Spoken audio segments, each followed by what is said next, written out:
morning, Bapak Ibu. Morning. Yeah, thank you for coming on this beautiful day. So actually for today I would like just to share my experience, especially for designing Canvas, especially to have interactive learning environment. I believe that every one of us already has a very beautiful design of Canvas that maybe we can share each other as well. Yeah, so if we refer back,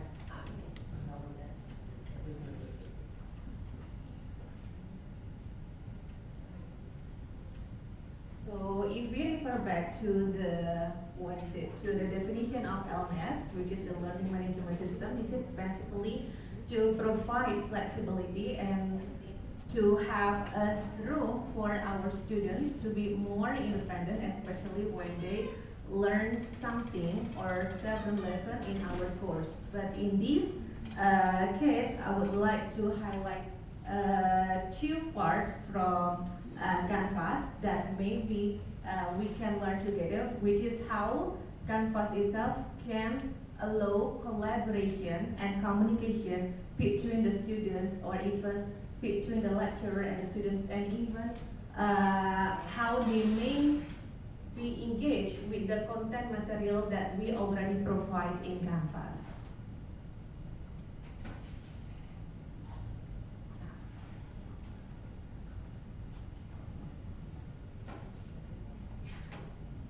Okay. So I try to use the the theory from Wade that when we want to design Canvas, there are 4 points. Maybe I would like to summarize that into 3 points. That it starts with the navigation, right? So imagine that the Canvas that we design is like a book. When it starts with the acknowledgement, it has the table of contents and it has several units from basic to advanced level. So in designing Canvas, we can learn how the layout actually help the students to navigate several sections by themselves, and how the learning environment should support the interaction between the learner and the content. How they can understand the sequence of learning from the module, from the assessment, or even from the classroom activities that we provide on Canvas, including how this Canvas is a media for students to interact each other, even to interact between the lecturer and the student. So this is actually designing Canvas like a book and also a platform of communication. Yeah, so this is actually my favorite layout on Canvas. So on the homepage, I put very important major components. Remember that the design should be easy and it should have a clear navigation. So Bapak Ibu, if you see this navigation, basically I designed it like a table of content. So if we open a book, we see the cover, we see the acknowledgement, we see the book description. So I start the navigation from the home, announcement, syllabus, module, materials, and I put the assessment at the latest or at the last order. Yeah. So when the student open their Canvas, they can see the homepage as well. Oh, there is important announcement, or there is a course description. And when they want to see the assignment that is due, they can see the order of materials as well. And the next one. And this is actually the second one. If we can make the structure on Canvas, which is very organized, remember what I said before, from the basic level of understanding until the advanced level of understanding. So in my composition class, I start the level of understanding by writing the paragraphs, and then it moves to the next level, which is essay, and it moves to the next level, which is critical analysis. So sequencing the lesson, it will also help the student to know what is the learning outcome, what is the goal of this lesson from the Canvas layout. And if you see the module, Bapak Ibu, I put the module like a book page. So in one unit, there should be a preview and how many pages that is covering this specific unit. So again, it starts from basic until the next level of the material. Okay, and even the core assessment, it should be ordered in a sequence. So when the students did the outline assignment, it refers to Unit 3 and 4. When the students do the drafting assessment, it refers to Unit 4 and 6. When the student do the final essay, it refers to Unit 4 and 6 as well. So everything should be designed in a sequence order. And when we want to create an interaction, the second part is after the structure, the layout, and the design.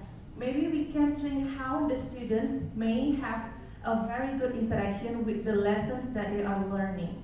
So I put three major areas how the learning objectives should be specifically stated, especially in the unit preview, how the learning activity should also support the learning objective, and how the assessment also support the learning objective. So every classroom activities that we decide, even the warming up activities, should also be relevant with the learning objectives that we already state in the very beginning of the module. Okay, this is one of the example. I also try to use another application, which is Desmos, especially as the warming up activities. So if the topic is about unity and coherence, so the warming up activity should also refer to that part. And then, next.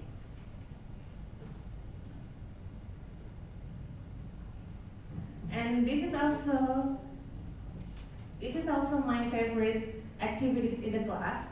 I try to design a writing lab in my class. So almost in every session, we always have discussion activity, or we can say writing activities, and these writing activities also help them to be engaged with the unit that the students learn.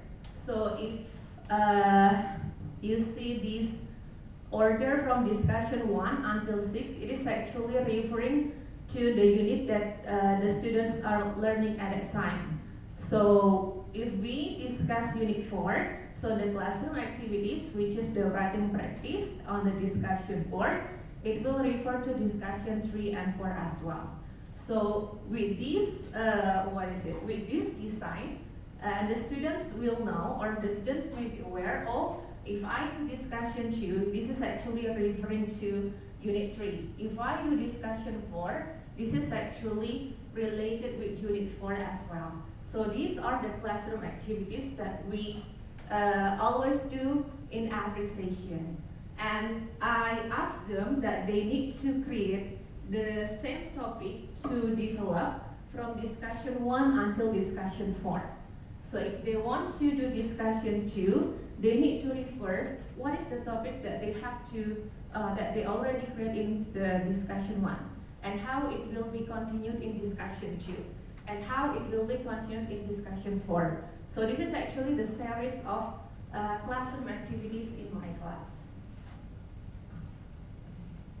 And again, when we talk about content interaction, we need to make sure how the final assessment after the learning objective, the selected activities, and the classroom assessment, and I think the summative or the formative, also refer to the classroom activities. If discussion 1 and 2 previously is related with the body paragraph outline, so it will prepare them to the final assessment or the summative assessment, which is the essay 1 outline. So when they do this assessment, they can review the activities that they do, especially in the class. Okay, so from the module, classroom assessment, summative or formative assessment, everything is aligned into one cycle of learning activities. And how about the interaction when the learner and the teacher try to interact each other, especially related with the content material. So in every discussion too, basically, I try to give a specific instruction, and the students will try to solve that problem or do the instruction, and I give the feedback immediately at that time. Okay, so this is not asking the student, hey everyone, try to do the discussion too, and then there is no further action. So in my class, 15 minutes for 75 minutes, I put 15 minutes to review and to explain the material, and the last 60 minutes is actually for this activity. So I also give reviews and feedback during the discussion, and some students directly revise the mistake based on the feedback given at a time. So this is another way how Canvas is actually can allow an interaction between students and also the lecturers as well. Yeah, so this is actually the result of the discussion. So I asked the student to do the pair activities used to do this instruction, and I give the feedback immediately in 1 hour. So this is very effective classroom activities to learn and to practice the lesson or the theory as well. Okay. And when we talk about the collaboration between students, we also need to think whether there are opportunities for students to collaborate, ask questions, or talk to each other. So when we think about the interaction and collaboration, I think the time setup is very important. So how we can use, let's say, 40, 50, or 60 minutes of classroom activities, so the students can do a discussion within their peers. And what will be the media to accommodate the interaction? It doesn't have to be Canvas all the time, but this is the example. But we can also use another media. So if you see this board, and there is number 6, 11, 7, 20, and 31, those are the interactions happening in the class in 1 hour. So I asked the student to do the instruction on every discussion. I gave the feedback immediately, and they revise their work in 1 hour as well. Yeah, so this is how I try to create how the classroom activities can be very effective, especially when I allocate a 1 hour session for practicing their academic writing skill. Yeah, this is also another media. So beside Canvas, I also use another application as well. One of my favorite application, which is MindMaster. I use this especially for reading activities.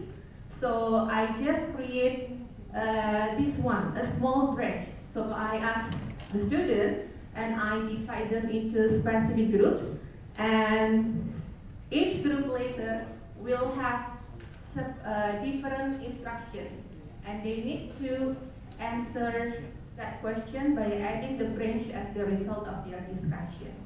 So this is actually a very good application if you want to ask students to read a piece of text together and present what will be their reflection and their opinion after reading the class, after reading the text.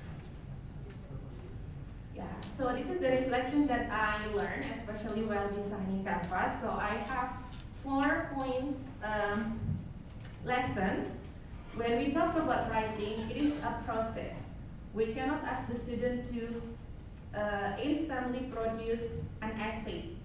And this is a note from my professor when I was a student. He said to me that revision will always happen.